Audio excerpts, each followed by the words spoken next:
ஆம்பளையும் இல்லாம பொம்பளையும் இல்லாம நிலைகட்டத்தனமான ஒரு இது. அதுக்காக அந்த பிறப்புல இருக்கிறவங்கள நான் அவமானப்படுத்தல. அந்த மாதிரி எங்க வேணுமாலும் மாறிக்கலாம், தனக்கு தேவை லாபம், அரசியல் லாபம், அதுக்கு எந்த எல்லைக்குனாலும் போகலான்ற திட்டத்துலதான் இன்னைக்கு காங்கிரஸ் செயல்படுது. அதுக்கு உடந்தையாக தான் இந்த திமுகவும் கம்யூனிஸ்ட் மாதிரி ஆளுகள் இருக்காங்க. முதலமைச்சர் தான் சட்டையை தானே கிழிச்சுக்கிட்டு ரோட்ல நின்றாரு. அது மாதிரி இவங்களுக்கு மேல லேசா கை போட்டிருந்தாலும் தன்னைத்தானே அவமானப்படுத்திக்கிட்டு அதன் மூலியமா ஒரு அரசியல் லாபம் தேடுறது இவங்க திட்டம். நரேந்திர மோடி அவங்கள அவமானப்படுத்துறோம்ன்றது இல்ல, பாரத பிரதமரே நாங்க நினைச்சோம்னா அவமானப்படுத்த முடியும், நிரூபிக்கணும்னு நினைக்கிறாங்க. காங்கிரஸ் இயக்குறது, இந்த என்டி கூட்டணி இயக்குறது தேசவிரோத சக்திகள் தான் இயக்கிக்கிட்டு இருக்கு. இவங்களுக்கு சுய இதுவும் கிடையாது. இது அரசியல் ஆதாயத்துக்காக எந்த லெவலுக்குனாலும் இறங்கும்ன்றது இன்னைக்கு என்டி கூட்டணியோட நிலைமை.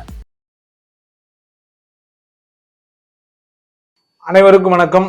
நம்முடன் பாஜகவின் ஆன்மீகம் மற்றும் மேம்பாட்டு பிரிவின் மாநில செயலாளர் திரு சிவ பிரபாகரன் அவங்க வந்திருக்காங்க. வணக்கம் சார். வணக்கம். திரு பாஜகவோட மூத்த தலைவர் எச் ராஜா அவங்களோட நீங்க நெருக்கமா பயணிக்கக்கூடியவர். அப்படி இருக்கும்போது இப்ப திரு எச் ராஜா அவங்க உடல்நிலை சரியில்லாம மருத்துவமனையில் அனுமதிக்கப்பட்டிருக்காங்க. இப்போதைக்கு அவருடைய உடல்நிலை எப்படி இருக்கு, எப்ப டிஸ்சார்ஜ் பண்ண போறாங்க? ஒரு 2 நாள்ல அவங்க டிஸ்சார்ஜ் ஆகி வீட்டுக்கு வர்றதுக்கு வாய்ப்பு இருக்கு. நல்ல ஒரு முன்னேற்றமான ஒரு ரிப்போர்ட் அப்போல அட்மிட் ஆன 2வது நாளே கொடுத்தாங்க. நான் இப்ப கடைசியா ஒரு 2 நாளைக்கு முன்னாடி நான் பார்த்தப்ப அங்க உள்ளவங்க, அவங்க குடும்பத்தார், அவங்ககிட்ட இருக்கிற அந்த மகிழ்ச்சி, அந்த விஷயங்களே நல்லா இருந்தது. இன்னொன்று அண்ணனோட அந்த பேச்சு, மற்ற இதுக்கு ஒரு தன்னம்பிக்கையான ஒரு இதோட கொஞ்சம் கேஷுவலான அந்த நிலையில தான் இருக்காங்க. நல்லா இருக்காங்க. அவங்களுக்கு தேவை ரொம்ப இந்த கடைசி ஒரு 5-6 மாதங்களா கடுமையான அலைச்சல். திருப்பரங்குன்ற விஷயம் மட்டும் வந்தது அத்தனை முறை வந்திருக்காங்க. அதோட ஒவ்வொரு விஷயத்துக்கும் அவங்க ப்ரிப்பேர் பண்ண விஷயங்கள், லீகலா உள்ள விஷயம், அந்த மாதிரி இதுகளுக்கு பேப்பர் ஒர்க்கு, மற்ற மாதிரி கோர்ட்டில் செய்ய வேண்டிய விஷயங்கள் எல்லாம் பண்ணதுல அந்த டென்ஷனு, அதோட சுற்றுப்பயணம் இந்த கடைசி 2 மாசத்துல கடுமையான இது. அவர் வீட்டுல இருக்கிறது மாதத்துக்கு 1 நாள் 2 நாள், மேக்சிமம் டிராவல்ல தான் அவரோட தூக்கம். அந்த மாதிரி ஆயிப்போச்சு.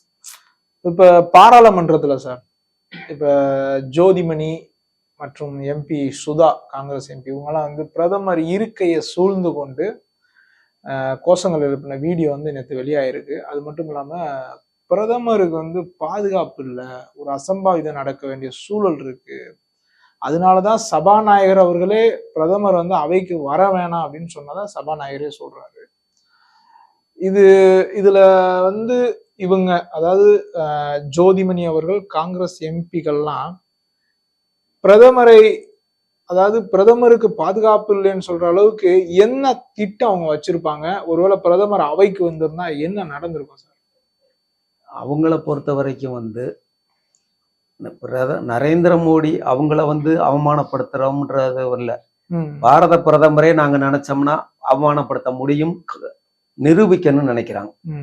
அது இங்க உள்ள ஆளுகளுக்கு இல்ல, வெளிநாட்டு சக்திகள்கிட்ட நாங்க இந்த மாதிரி இருக்கோம், நாங்க நினைச்சா எதுனாலும் பண்ணுவோம்னு இருக்கு. அதுக்கு அவங்க செலக்ட் பண்ணது பார்லிமெண்ட். ஏன்னா பார்லிமெண்ட்டுக்குள்ள அவர் எந்த ஒரு பாதுகாப்புக்கான விஷயங்களையோ இதுகளையோ உள்ள யாரும் வரப்போறது இல்லை. எல்லாரும் இதை எப்படி எத்தனை எம்பிகள் இருக்காங்களோ அவங்கள மாதிரி தான் அவரும் கேஷுவலா தான் இருப்பாங்க. அந்த நேரத்துல போய் பக்கத்துல போய் நம்ம கோஷம் போடுற மாதிரி போயிட்டு ஒரு அவமானகரமான ஒரு செயலை செஞ்சுட்டோம்னா அதுல வச்சு ஒரு அரசியல் பண்ணணும்னு அவங்களோட திட்டம்.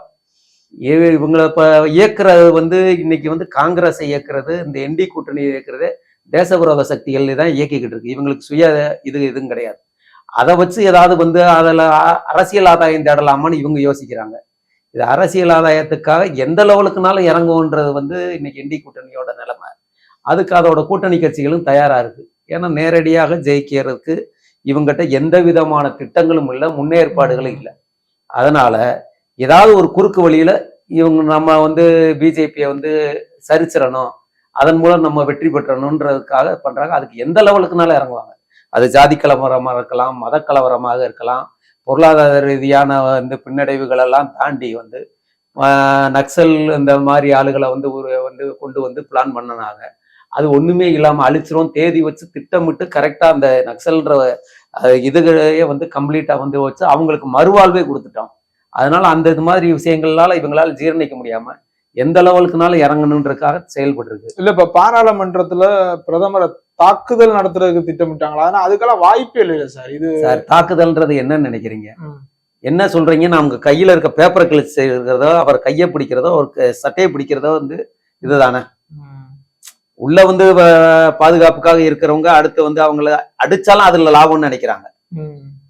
பிரதமர் மேல நல்ல அபிப்பிராயம் உள்ளவங்க, இல்ல அவரை ஒரு குருவா நினைக்கிறவங்க, ஒரு உயர்ந்த ஸ்தானத்துல வச்சு நினைக்கிறவங்க தன் கண் முன்னாடி அவரை வந்து இப்படி பண்றப்ப பாதுகாப்புக்காக உணர்ச்சி வசப்பட்டு தன்னை தாக்குனாலும் பரவாயில்ல, அதை வச்சு அரசியல் பண்ணலான்றதா. அதாவது ஜோதிமணி போன்ற காங்கிரஸ் எம்பிக்களை பிரதமரை முற்றுகையிட போய் பிரதமரை வந்து அவமானப்படுத்த இந்த பெண் எம்பிகள் வந்து முயற்சி செய்யும் பொழுது அல்லது ஈடுபடும் போது பிரதமரை சுற்றி இருக்கிற மற்ற பாஜகவினர் பிரதமருக்கு நடக்கும் இந்த அவமரியாதையை தாங்கிக் கொள்ளாமல் காங்கிரஸ் எம்பி வந்து தாக்கியிருப்பாங்க. அதாவது ஜோதிமணி போன்ற திமுக காங்கிரஸ் எம்பி எல்லாம் தாக்குதல் இருப்பாங்க, அதை வச்சு அரசியல் பண்ணலாம்னு திட்டம். அதுதான் திட்டம். இதுல வந்து பாஜக எம்பி தான் அவங்களுக்கு வந்து பதில் அடி கொடுக்கணும்ன்றதுல உண்மையா தேசபக்தி உள்ள எந்த கட்சி எம்பியா இருந்தாலும் ஒரு பிரதமர் நம்ம தேசத்தோட இவரை வந்து இப்படி அவமானப்படுத்துறாங்கன்ற அடிப்படை அரசியல் அனுபவம் உள்ள நபர் யாரா இருந்தாலும் பார்த்தா தடுக்க தான் போவாங்க. தடுக்கிறதுக்காக லேசா கைய வச்சாலும் எப்படி இவரு நம்ம முதலமைச்சர் தான் சட்டையை தானே கிழிச்சுக்கிட்டு ரோட்ல வந்து நின்றாரு, அது மாதிரி இவங்களுக்கு மேல லேசா கை போட்டிருந்தாலும் தன்னைத்தானே அவமானப்படுத்திக்கிட்டு அதன் மூலியமா ஒரு அரசியல் லாபம் தேடுறன்றது இவங்க திட்டம். இவ்வளவு தரக்குறைவான ஒரு விஷயம் வந்து இந்த மாண்புமிகு பார்லிமெண்ட்ல நடந்துடக்கூடாதுன்றதுக்காக அவாய்ட் பண்ணதான் இந்த விஷயம். இதுக்காக தான் நான் ஒரு உதாரணமே சொல்றேன். எதிரி வந்து தரமான எதிரியா தரமான சண்டை முறையா இருந்தா அதுக்கு நேருக்கு நேரம் நிக்கிறது வந்து ஒரு வீரமிக்க செயல். இப்படி அவமானகரமான ஒரு விஷயத்த வந்து பிளான் பண்றப்ப இதை எப்படி பண்ண முடியும்?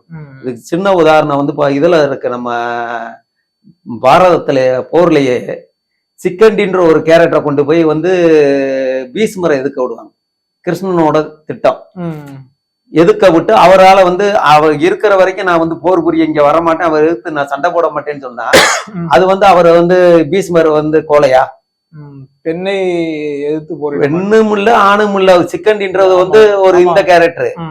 அந்த கேரக்டரை எதிர்த்து ஒண்ணு பெண்ணா இருந்தாலும் சண்டை போடலாம், ஆணா இருந்தாலும் சண்டை போட, இவங்களுக்கு ஈக்குவலா நம்ம போடக்கூடாது வேணாம் அப்படின்னு அவாய்ட் பண்ணி போறது மாதிரி தான் இவங்களை வச்சுக்கிட்டது. எங்களை பொறுத்த வரைக்கும் என்டி கூட்டணின்றது ஒரு சிக்கண்டி, ஆம்பளையும் இல்லாம பொம்பளையும் இல்லாம ஒரு இது நிலைகட்டத்தனமான ஒரு இது. அதுக்காக அந்த பிறப்புல இருக்கிறவங்கள நான் அவமானப்படுத்தல. அந்த மாதிரி எங்க வேணுமாலும் மாறிக்கலாம், தனக்கு தேவை லாபம், அரசியல் லாபம், அதுக்கு எந்த எல்லைக்குனாலும் போகலான்ற திட்டத்துலதான் வந்து இன்னைக்கு காங்கிரஸ் வந்து செயல்படுது. அதுக்கு உடந்தையாக தான் இந்த திமுகவும் கம்யூனிஸ்ட் மாதிரி ஆளுகள் இருக்காங்க. எது நடந்தாலும் தேசமா வந்து அவமானப்பட்டாலும் பரவாயில்ல, அரசியல் பண்ண தனக்கு ஒரு இது வேணும், அதுக்காக அவங்க பண்ண விஷயம் தான். இல்ல இதுக்கு முன்னாடி காங்கிரஸ் எம்பி ஜோதிமணி அதிமுக ஆட்சியிலயோ இல்ல எப்பயோ போராட்டம் நடத்தும் போது பஸ்ஸுக்குள்ள போயில நல்லா தான் போனாங்க. ஆனா பஸ்ஸுக்கு உள்ள போன பின்னாடி வீடியோ வெளியிடும் போது இந்த முடியெல்லாம் அப்படி பரப்பி விட்டுட்டு அந்த பேட்டியெல்லாம் இதுக்கு முன்னாடியே நடந்திருக்காங்க. ஒரு நல்ல உதாரணம் சொல்லிட்டாங்களே, நம்ம முதலமைச்சரை லேசா தான் பிடிச்சிருக்காங்க, சட்டையை தானா கழிச்சுக்கிட்டு வெளியே வந்து அவர் இப்படியே கையா காட்டலையா, வடிவேல் மாதிரி தெரியலையா, இதுதான் அவங்க திட்டம். இதுக்கு வந்து தயாரான ஆள் யாருன்னு பாக்குறேன். அது என்னமோ அந்த காங்கிரஸ்காரங்களுக்கு தேசம் முழுவதும் உலக அளவுல வந்து ஒரு கேரக்டரை வந்து கேவலப்படுத்தணும்னா அதுக்கு எப்படி தமிழங்களை செலக்ட் பண்றாங்க, அதுல இந்த தமிழச்சியை செலக்ட் பண்றாங்க. இல்ல இதுல ஒருவேளை ஒரே கல்ல ரெண்டு மாங்கலாம் சார். பிரதமர் இது பாஜக பெண்களை இழிவுபடுத்திருச்சு, பாஜக தமிழர்களை இழிவுபடுத்திருச்சு, அதுதான் இவங்க ரெண்டு ஒரே நேரத்துல இந்த செய்தி வர்றதுக்கு கிடைச்சா அதை வச்சு அரசியல் பண்ணிடலாம். இங்க வந்து தமிழ்நாட்டுல வந்து வர்ற சட்டமன்ற எலெக்ஷன்ல எதிர்த்து சொல்றதுக்கோ குற்றம் சொல்றதுக்கோ வழியே இல்லை. அப்ப என்ன சொல்லலாம்? தமிழ் பெண்ணுகளுக்கு பார்லிமெண்ட்லயே பாதுகாப்பு இல்ல பாத்தீங்களான்னு ஒரு விஷயத்த உருவாக்கணும்.